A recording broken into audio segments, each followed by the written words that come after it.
Today I'm going to be talking about how I went from my previous role in 2020 as a logistics supply chain engineer to a cloud platform engineer in 2023. If you enjoyed this video, please do give it a thumbs up. Also subscribe and please comment down below any videos you might want me to talk about in the future. Now, I started off my career in IT in 2020 and my first role was as part of a NOC team. Now, I had no previous experience professionally working in IT and technology, and my background was retail, baker, commercial for an airline, and supply, health and safety, logistics, supply chain. I worked in a coffee shop. And proper mishmash. And I always knew that I wanted to work in technology, but my life wasn't ready for it. You know, I knew that I needed to commit myself in order to get myself through the door to get my first job in technology. So how did I get started and get my foot through the door? Well, like everybody else, I did the first thing and I Googled it. What are the requirements for somebody to start working in IT? And 2020, just before COVID hit, it was CCNA. Everywhere I looked, they wanted you to have your CCNA or your CompTIA, so you had a foundation understanding of networking. I took it upon myself to self-study my CCNA. It took 6 months, maybe 6 to 8 months of real graft, study, practice labs, physical labs. I did a lot of work where it did impact my social life. I didn't go out for a while, or rather I had to cut it down. It was all worth it because in 2020 I got my first CCNT, which was the part 1 of CCNA, and then the second part I got a couple of months afterwards. At the time you could take the exam in 2 parts, and that was it. I was a qualified network administrator on paper. And then what happened after that was I started applying for jobs. I mean, I did previously start applying for jobs, and on my application I put that I was in the middle of self-studying for my CCNA. And whilst that did give me some interviews, unfortunately that didn't get me a job.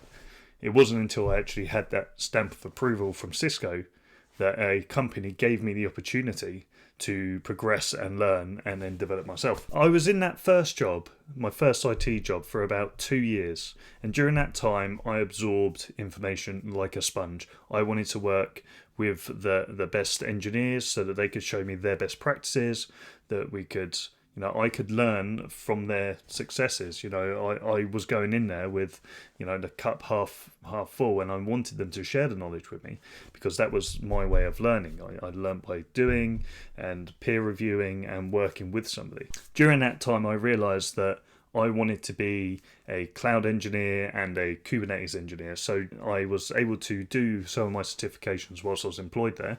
And it was during that time that I got my first GCP certification and also my Kubernetes certification, which I use now and support my day-to-day job. So as I started looking around for a new role, I realized that the job market and the demand for Kubernetes had gone. It was everywhere. Every job spec I looked at wanted some exposure to Kubernetes and the cloud. So I was quite fortunate because I literally just finished my CKA exam. Now, the job that I ended up going for in the end was a cloud consulting role, which was very different. It was a big change for me. I'd gone from this very safe but demanding help desk role that I enjoyed, but I felt like I had peaked at, to a full-blown cloud consulting, dealing with customers, building architecture, designing architecture, and making suggestions and improvements for either current and existing infrastructure, or maybe just building something brand new.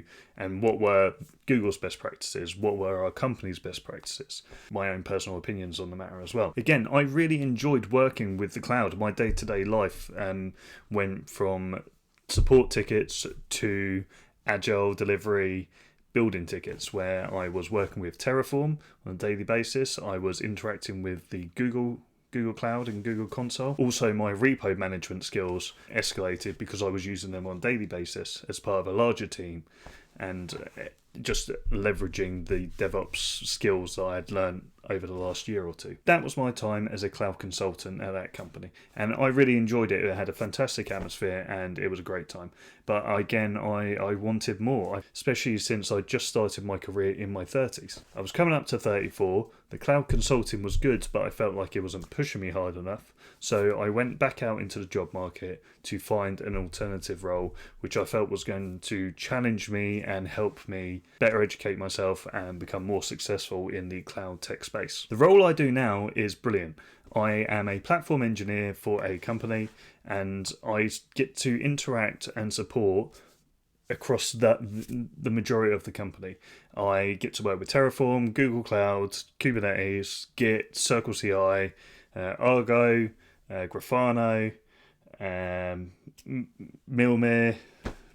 The list is pretty endless, and my involvement is not minute. I am very heavily involved with a lot of the process, supporting the developers front end, back end, to be able to work and work efficiently and securely. If I had any advice for anybody that was going through what I have been through, so you've got to a point in your career where your life has settled down and you're thinking, right, I'm going to turn around now and I'm going to do what I want to do, which is technology, IT, cloud, Kubernetes. I would 100% go for it. I started at 30. I'm 4 years in now. I am financially stable, a lot more stable than what I was previously when I was working commercially and in retail.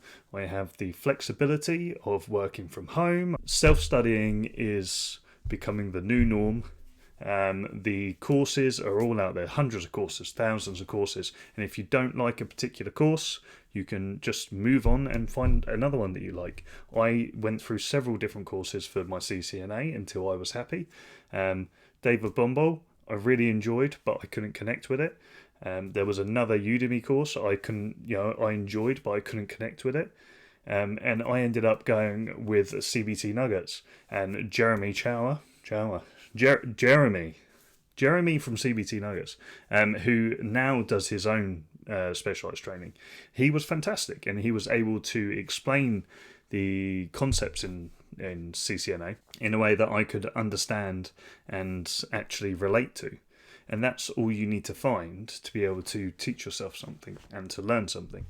Be consistent, persevere. There is that saying that if you go to do something and aim to do 5 minutes, then you will continue and do maybe 20 minutes or an hour. But if it's the starting that's the hardest thing. And as long as you do that, you can't fail. Repetition, consistency, and just keep it going. It took months of studying to get a certificate. It took me months of applying to get my foot in the door. But now my foot is in the door. I have the experience, because let's not forget I had zero experience unless they wanted me to make them a sandwich or a coffee. I often get requests through LinkedIn for people sending me job opportunities even though I'm not looking, and it's purely because of these niches and the experience I've had in certain cloud areas where there is such high demand. For me personally, there is a route I would take. If I was going to do it again, I would still get a networking, because networking is a foundation. I would get a cloud, so AWS, GCP or Azure, and I would get familiar and understanding with types of automation and scripting. It doesn't have to be Python, it can be Bash. Bash is fairly straightforward, it's fairly forgiving. Also become familiar with Git, so because you need to be able to work with a repository on a day-to-day basis, so you need to understand branching and proper release methods like Git flow, GitHub Git flow, trunk-based releases.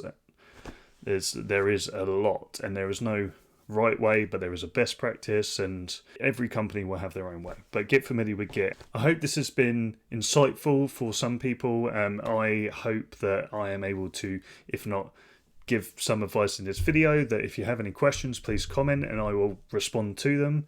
My main objective here is just to let people know that it is possible. It's not too late. I started my career again at the age of 30, and here I am, 34, financially stable, great work-life balance, and I'm very happy with my role, and I'm not done yet. I still have a ways to go. I want to move to that platform lead. Eventually, after the platform lead, I'll probably go into maybe a principal. I'm not sure, but I have the options. You know, the opportunities are there. It's just of which direction I'm going to apply myself. Again, thank you for watching, and if you enjoyed this video, please do subscribe, like, and please leave a comment for any future video ideas that you might have.